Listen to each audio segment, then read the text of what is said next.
दोस्तों कैसे हैं आप सब। उम्मीद करते हैं अच्छे होंगे, जहां होंगे स्वस्थ होंगे। दोस्तों प्रतिदिन के भांति हम लोग एक ऐसे विषय पर चर्चा करते हैं जो समाज की चेतना और संवेदना बनी हुई है।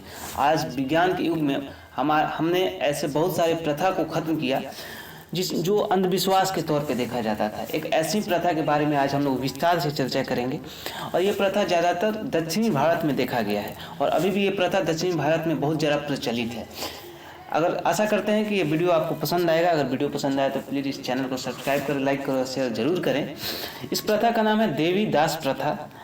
आइए हम लोग चर्चा करते हैं देवी दास प्रथा आखिर क्या है, क्या थी ये प्रथा, कैसे प्रचलित हुआ। प्राचीन समय से ही हमारे समाज में कई प्रकार की कुरीतियां व्याप्त थी, जो समय के साथ वैज्ञानिक चेतना विकसित होने से खत्म हो गई। लेकिन हमारे समाज में मानव समाज को शर्मसार करने वाली कुरीतियां आज भी व्याप्त हैं। आज हम बात करेंगे ऐसी प्रथा की जिसने न जाने कितने मासूम बच्चियों को न जाने कितनी बार बलात्कार करके उन्हें वेश्यावृत्ति के दलदल में धकेल दिया। जी हाँ, हम बात कर रहे हैं दक्षिण भारत में व्याप्त देवदासी प्रथा की, जिसकी शुरुआत प्राचीन समय में करीब 6वीं शताब्दी के आसपास होता है, जिसमें एक लड़की को मंदिर के प्रांगण या देवता से शादी करा करके उसे मंदिर को समर्पित कर दिया जाता है। यह उस समय की बात है जब पढ़ने का अधिकार केवल एक वर्ग को था। जब यह हुआ तो समाज में उस लड़की का सम्मान किया जाता था। वह मंदिर के कई कार्य करती थी और साथ नृत्य व संगीत सीखकर मंदिर में के भगवान को खुश करने के लिए नृत्य करती थी। समझ में यह नहीं आया कि भगवान भी लड़कियों के नृत्य पर खुश होते थे और किस पैमाने पर आकलन किया जाता था कि भगवान खुश हैं या नाराज हैं। जरा तार्किक विचार कीजिएगा। भगवान खुश हो या न हो, लेकिन कुछ लोगों का मनोरंजन जरूर होता था। और मैं बता दूं, ये लड़कियां उनकी हुआ करती थी जिनकी समाज में सामाजिक स्थिति व आर्थिक स्थिति तो अच्छी नहीं थी, अर्थात ये हाशिए पे चढ़े लोग थे, निम्न वर्ग के लोग थे। और समय बीतता गया, मंदिर के पुजारियों ने देवदासियों के साथ शारीरिक संबंध बनाने लगे, यह कहकर कि इससे उनके व भगवान के बीच संपर्क स्थापित होगा, जिन्हें इन्होंने कामसूत्र का नाम दिया। और इसे तो सामाजिक मान्यता भी प्राप्त हो गई। न जाने ऐसे कौन से भगवान थे जो किसी बच्ची के बलात्कार होने के बाद संपर्क स्थापित करते थे। बहुत सोचना पड़ रहा है। ऐसे ऐसे तर्क ये लोग देते थे कि इन्होंने भगवान को भी नहीं छोड़ा अपने यौन इच्छा को पूरा करने के लिए। और देखिए, धर्म के नाम पर बच्चियों पर शारीरिक, मानसिक व यौन शोषण प्रारंभ हो गया। इन्हें शर्म नहीं आती रही होगी ऐसा नीच और घिनौना कार्य करते समय। और उस लड़की को अब समाज से अलग कर दिया जाता था। जरा विचार कीजिए उस लड़की पर जिसे उसे ये भी नहीं पता कि ये होता क्या है, और उस लड़की पर इतने सारे अत्याचार, सोचने पर भी रूह कांप जा रही है कि कैसे ये लोग उस बच्ची का बलात्कार करते थे, कैसे संबंध बनाते थे। अब वो लड़की किसी से मिल नहीं सकती थी, न किसी से शादी कर सकती थी, न कोई बच्चे पैदा कर सकते थे।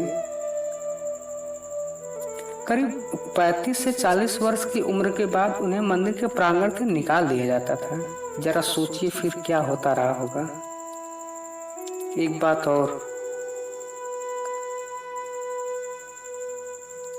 एक खास उम्र के बाद औरतें अपने गर्भ से एक बच्चे की लालसा, एक इच्छा रखती हैं, जो इन्होंने ऐसे पाखंड बनाकर वो भी नहीं किया।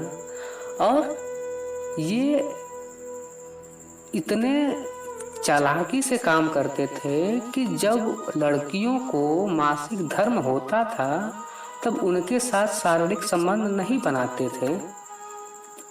और उनका ये कहना था कि इससे घोर अनर्थ होगा, पाप लगेगा, अकाल पड़ेगा। हर समय डरा डरा कर लोगों का शोषण करते रहे ये लोग। समय बीतता गया, बाद में राजाओं ने भी महलों में देवदासियों को रखने का प्रचलन प्रारंभ कर दिया, जो महाराजा को नृत्य और संगीत दिखाती और सुनाते थे।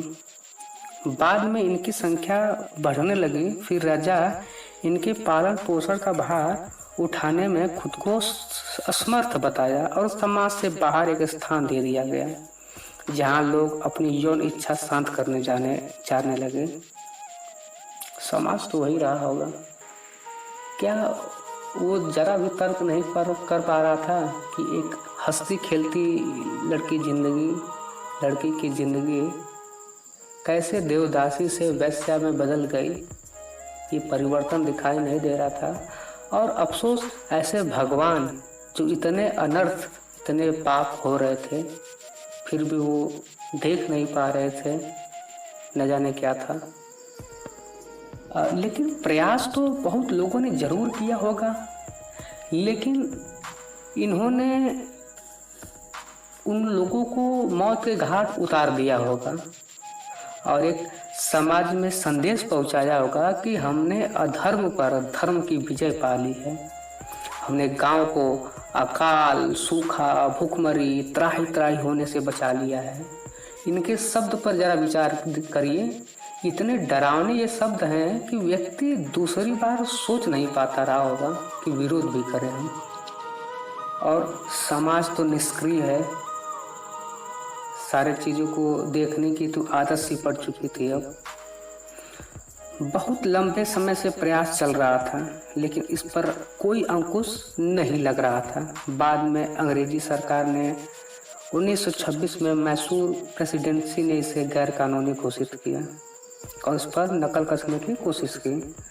आज़ाद भारत के बाद भी कर्नाटक सरकार ने provision dedication act 1982 and Andhra Pradesh provision of dedication act 1988 के अंतर्गत गैर कानूनी माना।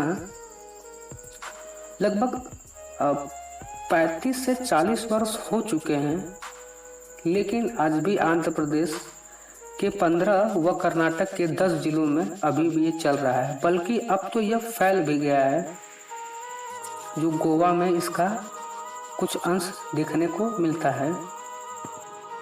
कई सरकारी संगठनों ने इसका विरोध प्रदर्शन किया और कई बार इन पर धर्म के लोगों ने बड़े अत्याचार भी किए, लेकिन लोगों ने बराबर आवाज़ उठाई। लेकिन फिर भी आज स्थितियाँ ये हैं। और चौंका देने की बात तो तब निकल कर सामने आई जब national commission of human right ने सन 2013 में अपनी रिपोर्ट प्रेषित की और पता चला कि आज भी इतना वर्ष होने के बाद अभी भी 4,50,000 देवदासियां इसी दलदल में फंसी हुई हैं।